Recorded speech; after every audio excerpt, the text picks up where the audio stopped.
Évangile selon Luc, chapitre 7. Après avoir achevé tous ses discours devant le peuple qui l'écoutait, Jésus entra dans Capernaum. Un centenier avait un serviteur auquel il était très attaché et qui se trouvait malade, sur le point de mourir. Ayant entendu parler de Jésus, il lui envoya quelques anciens des Juifs pour le prier de venir guérir son serviteur. Ils arrivèrent auprès de Jésus et lui adressèrent d'instantes supplications, disant « Il mérite que tu lui accordes cela, car il aime notre nation, et c'est lui qui a bâti notre synagogue. » Jésus, étant allé avec eux, n'était guère éloigné de la maison, quand le centenier envoya des amis pour lui dire « Seigneur, ne prends pas tant de peine, car je ne suis pas digne que tu entres sous mon toit. C'est aussi pour cela que je ne suis pas cru digne d'aller en personne vers toi. Mais dis un mot, et mon serviteur sera guéri.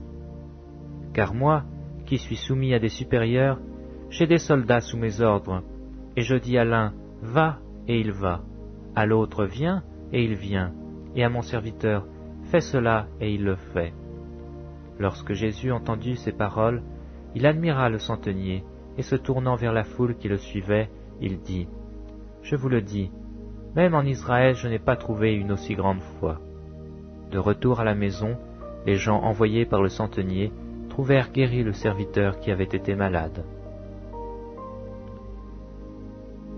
Le jour suivant, Jésus alla dans une ville appelée Naïn. Ses disciples et une grande foule faisaient route avec lui. Lorsqu'il fut près de la porte de la ville, voici, on portait en terre un mort, fils unique de sa mère qui était veuve. Et il y avait avec elle beaucoup de gens de la ville. Le Seigneur, l'ayant vue, fut ému de compassion pour elle, et lui dit, « Ne pleure pas. » Il s'approcha et toucha le cercueil. Ceux qui le portaient s'arrêtèrent. Il dit, « Jeune homme, je te le dis, lève-toi. » Et le mort s'assit et se mit à parler. Jésus le rendit à sa mère. Tous furent saisis de crainte, et ils glorifiaient Dieu, disant, « Un grand prophète apparut parmi nous, et Dieu a visité son peuple. » Cette parole sur Jésus se répandit dans toute la Judée et dans tout le pays d'alentour. Jean fut informé de toutes ces choses par ses disciples. Il en appela 2 et les envoya vers Jésus pour lui dire, « Es-tu celui qui doit venir, ou devons-nous en attendre un autre ?» Arrivés près de Jésus, ils dirent, « Jean-Baptiste nous a envoyés vers toi pour dire, « Es-tu celui qui doit venir, ou devons-nous en attendre un autre ?» À l'heure même, Jésus guérit plusieurs personnes de maladies, d'infirmités et d'esprits malins, et il rendit la vue à plusieurs aveugles. Et il leur répondit, « Allez rapporter à Jean ce que vous avez vu et entendu. Les aveugles voient, les boiteux marchent, les lépreux sont purifiés, les sourds entendent, les morts ressuscitent, la bonne nouvelle est annoncée aux pauvres. Heureux celui pour qui je ne serai pas une occasion de chute. » Lorsque les envoyés de Jean furent partis, Jésus se mit à dire à la foule au sujet de Jean, « Qu'êtes-vous allé voir au désert? Un roseau agité par le vent? Mais qu'êtes-vous allé voir? Un homme vêtu d'habits précieux? Voici, ceux qui portent des habits magnifiques et qui vivent dans les délices sont dans les maisons des rois. Qu'êtes-vous donc allé voir?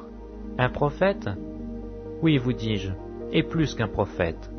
C'est celui dont il est écrit, « Voici, j'envoie mon messager devant ta face, pour préparer ton chemin devant toi. » Je vous le dis, parmi ceux qui sont nés de femmes, il n'y en a point de plus grand que Jean. Cependant, le plus petit dans le royaume de Dieu est plus grand que lui.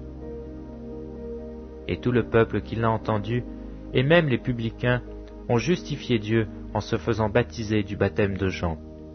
Mais les pharisiens, les docteurs de la loi, en ne se faisant pas baptiser par lui, ont rendu nul à leur égard le dessein de Dieu. À qui donc comparerai-je les hommes de cette génération, et à qui ressemblent-ils? Ils ressemblent aux enfants assis dans la place publique, et qui, se parlant les uns aux autres, disent « Nous avons joué de la flûte, et vous n'avez pas dansé.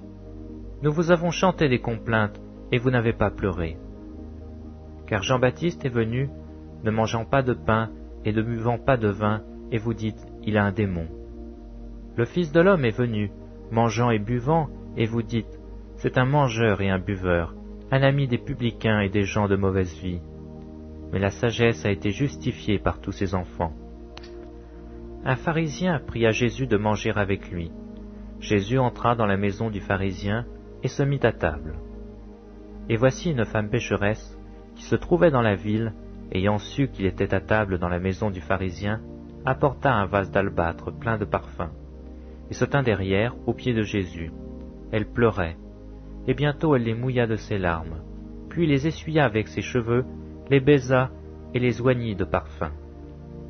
Le pharisien qui l'avait invité, voyant cela, dit en lui-même, « Si cet homme était prophète, il connaîtrait qui et de quelle espèce est la femme qui le touche.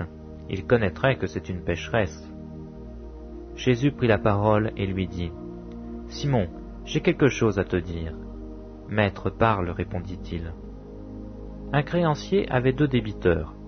L'un devait 500 deniers et l'autre 50. Comme il n'avait pas de quoi payer, il leur remit à tous 2 leurs dettes. Lequel l'aimera le plus? Simon répondit, « Celui, je pense, auquel il a le plus remis. » Jésus lui dit, « Tu as bien jugé. » Puis se tournant vers la femme, il dit à Simon, « Vois-tu cette femme? Je suis entré dans ta maison, et tu ne m'as point donné d'eau pour me laver les pieds. Mais elle les a mouillés de ses larmes, et elle les a essuyés de ses cheveux. Tu ne m'as point donné de baiser, mais elle, depuis que je suis entré, elle n'a point cessé de me baiser les pieds. Tu n'as point versé d'huile sur ma tête, mais elle a versé du parfum sur mes pieds. C'est pourquoi je te le dis, ses nombreux péchés lui ont été pardonnés, car elle a beaucoup aimé. Mais celui à qui on pardonne peu, aime peu. Et il dit à la femme, tes péchés te sont pardonnés.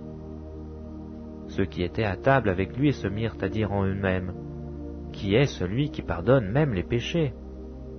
Mais Jésus dit à la femme, ta foi t'a sauvée, va en paix.